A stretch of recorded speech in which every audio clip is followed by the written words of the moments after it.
चुनाव आयोग चोरी करा है। सबसे बड़ा चोर चुनाव आयोग पर इल्जाम लगा रहा है। स्वतंत्रता सेनानी के 5,000 करोड़ की संपत्ति किसने चोरी की, जो माँ बेटे जमानत पे है? कौन चोरी की? 2G घोटाला, स्पेक्ट्रम घोटाला, कोयला घोटाला, ये घोटाले सब जो करे कौन करे? चुनाव आयोग अगर मरे हुए लोगों की वोट काट रहा है तो चुनाव आयोग चोर हो गया।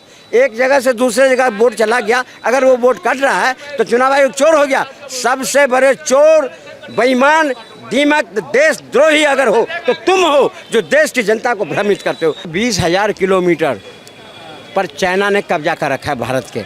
पर मैं पूछना चाहता हूँ, 1971 में जब युद्ध हुआ था चाइना के साथ, तो 36,000 वर्ग किलोमीटर उनके दादी ने क्यों दे दी? उस पर ध्यान नहीं है उनको। ये प्रश्न उनको पता नहीं है। जो 36,000 वर्ग किलोमीटर चाइना जब कब्जा करा 1971 में, तब तुम्हारी आवाज़ कहाँ चली गई थी? तुम्हारी माता जी, तुम्हारी सोनिया गांधी सियाचिन और ग्लेशियर पाकिस्तान को देने वाला था, तब तुम्हारी ये कहाँ गई थी?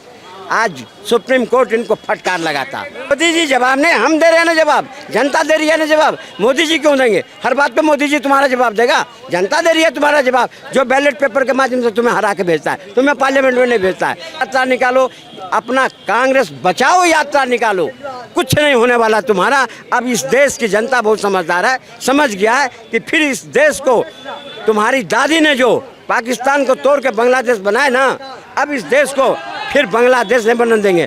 आज देखिए शेख हसीना के वहाँ से निकलते ही हिंदुओं के ऊपर क्या अत्याचार हुआ। आपसे पूछना चाहते हैं, सुप्रीम कोर्ट ने राहुल गांधी को जबरदस्त फटकार लगाई है। उनको बोला है कि इस तरह का बयानबाजी बंद कर दीजिए, आप पर शोभा नहीं देता। हमको तो नहीं लगता कि आप देश के नागरिक भी हैं। देश के नागरिक होते तो इस तरह का बयानबाजी नहीं करते। आपने जानते हो कि बयान क्या दिया था, उसके बाद फटकार लगी है। क्या कहना चाहेंगे राहुल गांधी को? उन्होंने कहा जो 20,000 किलोमीटर पर चाइना ने कब्जा कर रखा है भारत के। पर मैं पूछना चाहता हूँ, 1971 में जब युद्ध हुआ था चाइना के साथ, तो 36,000 वर्ग किलोमीटर उनके दादी ने क्यों दे दी? उस पर ध्यान नहीं है उनको। ये प्रश्न उनको पता नहीं है। जो 36,000 वर्ग किलोमीटर चाइना जब कब्जा करा 1971 में, तब तुम्हारी आवाज़ कहाँ चली गई थी? राजीव गांधी ने कच्चा चिट्ठू श्रीलंका को दे दिया था, तुम्हारी आवाज़ कहाँ चली गई थी? हैं? और तुम्हारी माता जी, तुम्हारी सोनिया गांधी सियाचिन और ग्लेशियर पाकिस्तान को देने वाला था, तब तुम्हारी ये कहाँ गई थी? आज सुप्रीम कोर्ट इनको फटकार लगाता, चुनाव आयोग फटकार लगाता, देश की जनता फटकार लगाता, फिर भी इनको अकल नहीं खुला। बेशरम है ये। देश के मुद्दे पर 2 शब्द कोई बात करने को तैयार नहीं है। कोई मुद्दा नहीं इनके पास।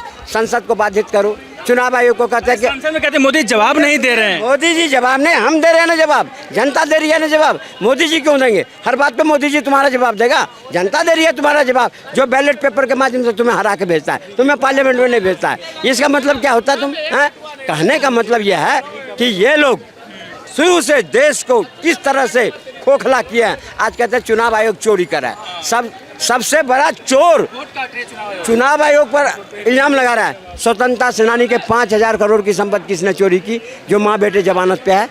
कौन चोरी की? 2G घोटाला, स्पेक्ट्रम घोटाला, कोयला घोटाला, ये घोटाले सब जो करे कौन करे? चुनाव आयोग अगर मरे हुए लोगों की वोट काट रहा है तो चुनाव आयोग चोर हो गया। एक जगह से दूसरे जगह वोट चला गया, अगर वो वोट कट रहा है तो चुनाव आयोग चोर हो गया। सबसे बड़े चोर, बेईमान, दीमक, देशद्रोही अगर हो तो तुम हो, जो देश की जनता को भ्रमित करते हो। पर अब देश के 120 करोड़ खास करके लोग समझदार है और समझ गया कि तुमने 55 साल किसके लिए काम करा। कांग्रेस पार्टी कोई पार्टी नहीं है, ये एक आतंकवादी और मुसलमान के एक संगठन है। अच्छा, एक सवाल पूछते हैं। पहले भारत जोड़ो यात्रा निकला, उसके बाद न्याय यात्रा निकला। राहुल गांधी एक फिर यात्रा निकाल रहे हैं बिहार में रोहतास से, अधिकार यात्रा। लोगों के अधिकार दिलाएंगे। इस बार बिहार के लोगों के लिए है क्योंकि चुनाव है, इसका असर होगा। जिस पार्टी को हर एक पोलिंग स्टेशन पर 10 आदमी का टीम ना हो, वो बिहार में चुनाव लड़ेगा? कहाँ से लड़ेगा चुनाव? पहले ये बता दे कांग्रेस, उनके बिहार में पोलिंग एजेंट जिस पार्टी का न मिले बूथ पर में, वो क्या वहाँ पर करेगा? अब तुम विकास अधिकार यात्रा निकालो, चाहे भारत जोड़ो यात्रा निकालो, अपना कांग्रेस बचाओ यात्रा निकालो, कुछ नहीं होने वाला तुम्हारा। अब इस देश की जनता बहुत समझदार है, समझ गया है कि फिर इस देश को तुम्हारी दादी ने जो पाकिस्तान को तोड़ के बांग्लादेश बनाए ना, अब इस देश को फिर बांग्लादेश नहीं बनने देंगे। आज देखिए शेख हसीना के वहाँ से निकलते ही हिंदुओं के ऊपर क्या अत्याचार हुआ, फिर कांग्रेस के आते ही देश में हिंदुओं पर अत्याचार होगा। और देश की जनता, देश के हिंदू समझदार है, समझ गया कि जब तक एनडीए की सरकार है हम सुरक्षित हैं, हमारा समाज सुरक्षित है। ये आते ही देश को फिर पाकिस्तान और बांग्लादेश, तभी तो पाकिस्तान की भाषा बोलते हैं।